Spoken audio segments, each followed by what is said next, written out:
Assalamualaikum warahmatullahi wabarakatuh. Perkenalkan, nama saya Nurul Rahmawati Divinubun dari SI72. Di sini saya akan mempresentasikan mata kuliah dari Pemeliharaan Sistem Informasi dengan judul Pembangunan atau Pengembangan Sistem Informasi atau BANGSIS. Tujuan dan pendorong BANGSIS. Pembangunan atau pengembangan sistem informasi bertujuan untuk mengorganisasikan sistem informasi yang baru dan yang mampu mengatasi berbagai problema yang terdapat dalam suatu organisasi. Adapun beberapa pendorong pembangunan atau pengembangan sistem informasi yaitu adanya permasalahan problem, adanya kesempatan, adanya kemajuan, dan adanya kebijakan. Tahapan-tahapan BANGSIS. Investigasi sistem yang terdiri dari studi awal dan studi kelayakan. Analisa sistem yang terdiri dari pembahasan sistem berjalan, penentuan kebutuhan sistem baru, dan perancangan sistem baru. Yang ketiga, rancangan sistem, yaitu rancangan dan spesifikasi teknis, pembuatan program, dan training user. Dan yang terakhir, implementasi sistem, yaitu tes sistem, pemasangan dan peralihan sistem, review hasil implementasi, dan laporan BANGSIS. Tahapan investigasi sistem, yaitu tujuan dari tahapan investigasi sistem yaitu melihat dan mengevaluasi sistem permintaan suatu pembangunan atau pengembangan sistem.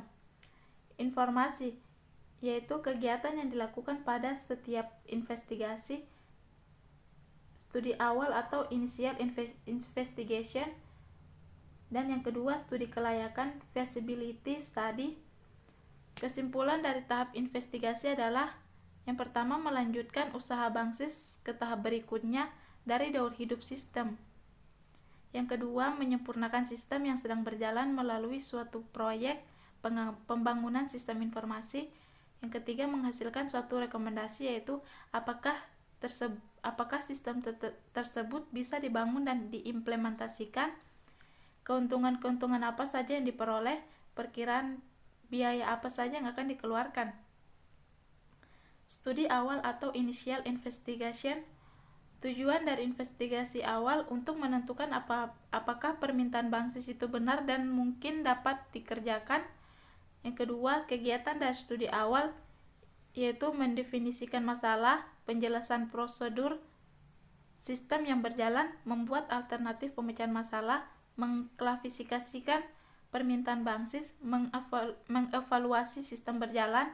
Yang ketiga, produk akhir dari studi awal yaitu permintaan awal BANGSIS setelah diproses dan direkomendasi awal tentang kemungkinan dan tindak lanjut ke tahap berikutnya. Selanjutnya, bentuk 2 output yang dikehendaki dan sumber data input yang digunakan, bentuk permasalahan yang ditemukan dan yang menyangkut sebagai operasional maupun kebijakan, perkiraan waktu dan biaya serta keuntungan yang diperoleh dari sistem yang akan dibangun. Selanjutnya, studi kelayakan yaitu feasibility study. Tujuan dan studi kelayakan untuk menentukan ruang lingkup perkiraan biaya dan sumber daya lainnya untuk mendukung proyek BANGSISFO yang diusulkan serta rekomendasi dan saran-saran apabila BANGSIS tersebut layak untuk dilaksanakan. Kegiatan apa saja yang dilakukan pada studi kelayakan? Yang pertama, membuat kesimpulan dari hasil studi awal. Yang kedua, menentukan alternatif pemecahan. Produk akhir dari studi kelayakan yaitu: yang pertama, studi kelayakan yang akan dilaporkan ke pihak manajemen. Yang kedua, rencana kerja yang akan dilaksanakan di dalam BANGSIS. Yang ketiga, penyiapan kertas kerja dan dokumen-dokumen untuk melaksanakan kegiatan pada tahap berikutnya. Tahap analisa sistem. Tujuan dari tahap analisa yang pertama, memberikan pelayanan kebutuhan informasi kepada manajemen dalam pelaksanaan kegiatan operasional perusahaan. Yang kedua, membantu para pengambil keputusan untuk mendapatkan bahan perbandingan sebagai tolak ukur terhadap hasil yang telah dicapai. Yang ketiga, mengevaluasi bentuk sistem lama, baik untuk proses pengolahan datanya maupun pembuatan laporan. Yang keempat, merumuskan tujuan-tujuan untuk yang ingin dicapai serta menyusun rencana BANGSIS dan langkah penerapannya.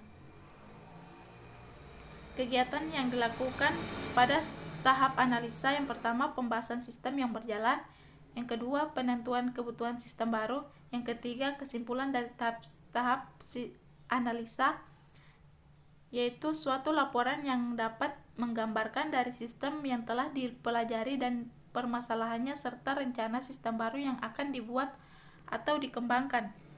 Pembaruan sistem berjalan tujuannya mempertegas bentuk logik sistem berjalan secara konsepsional sebagai bahan acuan untuk penyusunan rancangan sistem yang akan diusulkan. Kegiatannya yaitu mengumpulkan data awal, menyusun dan mengklasifikasikan data awal, menginterpretasikan serta mengevaluasi data awal. Kesimpulannya, suatu rekomendasi sistem berjalan yang dapat dijadikan sebagai bahan acuan untuk penyusunan sistem usulan. Rancangan dan spesifikasi teknis tujuannya untuk melengkapi rancangan struktural sistem usulan dan sarana pendukung sistem yang nantinya akan diwujudkan secara teknis. Kegiatannya merancang untuk keluaran atau output, merancang bentuk masukan atau input, merancang konfigurasi komputer. Kesimpulannya yaitu menghasilkan suatu acuan teknis dari bentuk-bentuk keluaran masukan yang akan diwujudkan dalam bentuk. Pembuatan program aplikasi tujuannya untuk merancang spesifikasi perangkat lunak atau software untuk membantu proses pengolahan data di dalam sistem yang akan diusulkan. Kegiatannya yaitu penyiapan data awal dan spesifikasi file, penyiapan coding script, pembuatan dan tes program, dan pembuatan dokumentasi program. Kesimpulannya yaitu suatu bentuk rekayasa perangkat lunak atau software program yang dapat membantu suatu pendukung fungsi operasi dari sistem yang akan dirancang dan diusulkan. Training user tujuannya untuk memberikan pedoman serta mengoptimalkan sumber daya manusia atau brainware yang terlibat langsung di dalam operasional sistem yang akan diimplementasikan.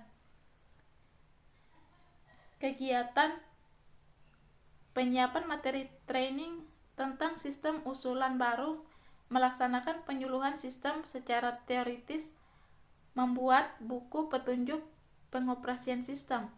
Kesimpulannya yaitu menghasilkan suatu petunjuk pelaksanaan sistem usulan serta pendayagunaan tenaga pelaksanaan yang berkualitas. Tahap implementasi sistem yaitu tujuan dari tahap implementasi yang pertama untuk mengkaji mengenai rangkaian sistem baik software maupun hardware dalam bentuk sistem informasi terpusat atau integrated information system. Yang kedua, untuk melakukan uji coba mengenai perangkat lunak sistem atau software maupun perangkat keras sistem atau hardware sebagai sarana pengolah data sekaligus penyaji informasi yang dibutuhkan. Yang ketiga, untuk melakukan penerapan serta peralihan sistem ke sistem yang baru sebagai keputusan terakhir di dalam tahap pembangunan atau pengembangan sistem atau BANGSIS. Kegiatan yang dilakukan pada tahap implementasi yaitu melakukan tes sistem, melakukan pemasangan dan peralihan sistem, melakukan review hasil implementasi, membuat laporan BANGSIS. Kesimpulan dari tahapan implementasi yaitu suatu laporan yang berupa hasil pembangunan dan pengembangan suatu sistem yang sudah diterapkan di dalam suatu organisasi yang berisi pedoman mengenai petunjuk dan jangka waktu pengoperasian sistem yang akan diterapkan. Itu saja yang dapat saya sampaikan. Wassalamualaikum warahmatullahi wabarakatuh.